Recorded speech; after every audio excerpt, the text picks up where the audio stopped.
চাপা পড়ে আছে, প্রায় 12 ঘন্টা হতে যাচ্ছে। আমি অনেকক্ষণ আগে বলেছিলাম যে আর্মি নামিয়ে যত তাড়াতাড়ি সম্ভব রেস্কিউ করা দরকার। এখান থেকে এই যে জমা পড়েছে চাপার তলায় আমি দেখছি ওইরকম চাপাই আছে, কি চাপা আছে কেউ বুঝতে পারছে না। এটা দুর্ভাগ্যের বিষয়। যাই হোক, যা দরকার খুব দ্রুততার সঙ্গে, এই সময় প্রায় 12 ঘন্টা হতে যাচ্ছে, এই সময় এত সময় নষ্ট করার মতো বিলাসিতা করার এটা সময় নয়। সুতরাং খুব দ্রুততার সঙ্গে করতে হবে।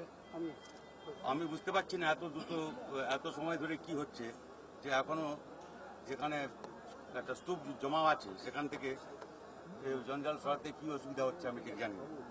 আমরা জানি না যে কতজন এতে নিহত হয়েছেন, কত আহত হয়েছেন, এসব আমরা জানি না। কিন্তু যাই হোক, আমি আবার বলছি, আমি যেটা বলেছিলাম, এটা রাজনীতি করার সময় নয়।